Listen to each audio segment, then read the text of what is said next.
Hi, this is Dr. Garrett, and I wanted to take a few minutes to talk to you about Jamaica Kincaid's Girl. We did discuss this in class this semester, spring of 21. I might be using this in the future. But there are several students who were unable to join us who have been out sick.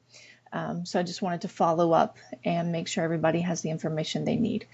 Okay, so Girl is a postmodern story that was written by Jamaica Kincaid, and it is a good example of what we call post-colonialism. So post-colonialism is less a literary movement than a literary movement, I guess it is, but it is not confined to a certain time period. It's more directed at a specific situation that has happened in multiple countries. So colonialism, I'm sure you know, is what occurs when one country takes another country's land, claims it as their own, moves in, alters the language, alters the culture in several significant ways.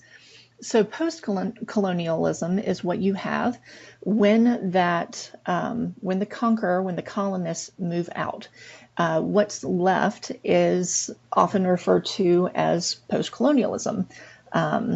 So there are several very famous examples of this. One, Chinua Achebe's Things Fall Apart, is written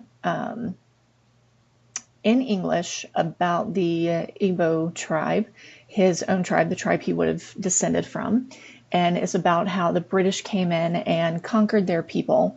And the British saw nothing of value and significance there. They had no qualms in taking it over.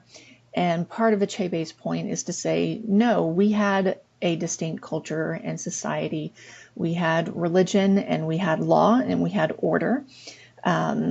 And just because guys didn't recognize that does not mean it wasn't true. So he's writing about the conquering of his people in his conqueror's language. So you see a lot of those things applying to Jamaica Kincaid's Girl. It's easy to see this as slightly autobiographical or imagine that she herself was in a similar situation, had similar conversations with her mother.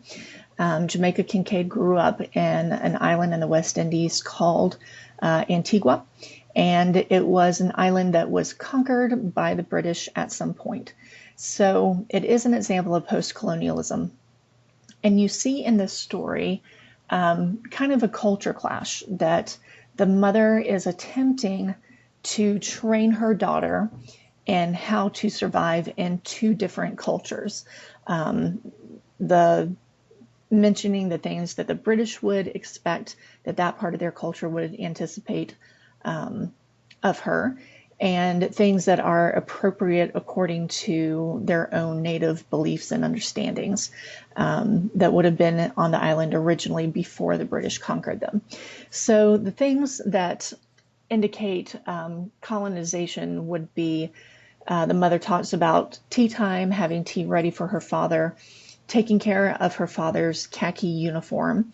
The color khaki in a uniform is distinctly British. And the idea of Sunday school. So Sunday school is not something that would have been a normal part of Native life. But then you also have the mother talking about things like singing Benna and different superstitions and different foods and how to grow these plants, how to deal with a man who's treating you inappropriately, who's saying these things to you, how to spit in the wind, how to play marbles, things like that. So she is advising her daughter on things from two different cultures, which has got to be difficult for a mother. Here's what's appropriate for this situation, but not for this situation, or around these people, but not around these people. So one of the things that's interesting is that this story is basically one long list of do's and don'ts. Here's how you do this. Don't do this, but do this way, that kind of thing. So it's easy to forget that there is characterization here because you don't have a traditional plot line, and the conflict is a little more subtle than it is in other stories. You see the conflict between mother and daughter when in the two times that the daughter responds, and the fact that the mother has this very long list of do's and don'ts for her daughter. So let's talk about the two times the daughter responds. There's twice in the story where you get a line that's in italics, and that indicates that the daughter is interjecting or at least thinking to herself. And both times she's thinking, but I would never do that anyway. Why are you bringing that up? That's not, I know better than to do that. But all the other items in the list, the daughter doesn't respond to, which kind of indicates that the daughter knows that she's guilty of having done these things that are wrong in the past, and has needed a frequent reminder not to do them again or to do them in a different way. Or at the very least, she recognizes that, hey, this is valuable advice from my mother and it's something that I need to remember. Whereas those two other things, she's a little bit indignant, but I never do that anyway. I would never do that. So one of the other aspects of the story that I find interesting is to think about how it would be different if this story were written from the male perspective. So if it was a father talking to his son rather than a mother talking to her daughter. Just the title girl indicates that this main character is young, she is innocent, she is inexperienced, that she still does need this training and this advice on how to get things done, how to live, and how to be a productive member of society.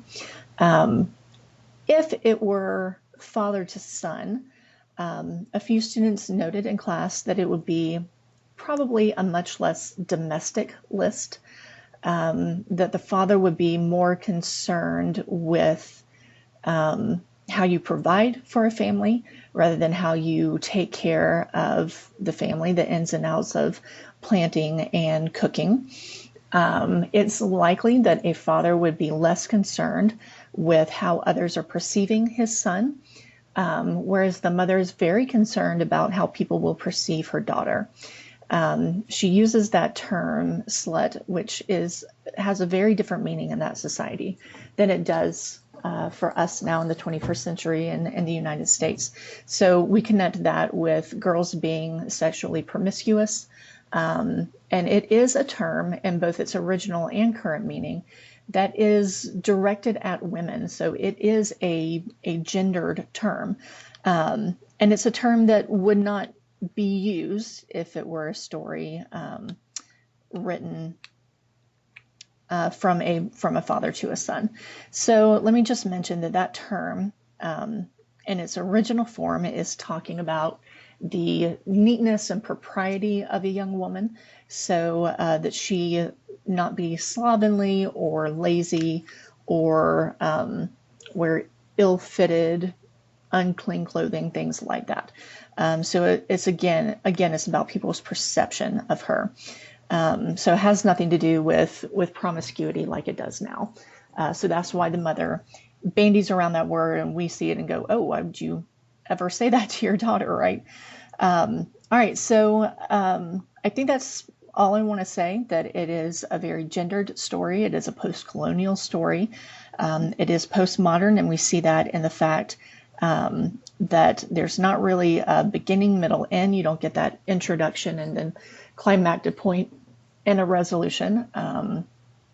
It's basically one sentence long with two voices.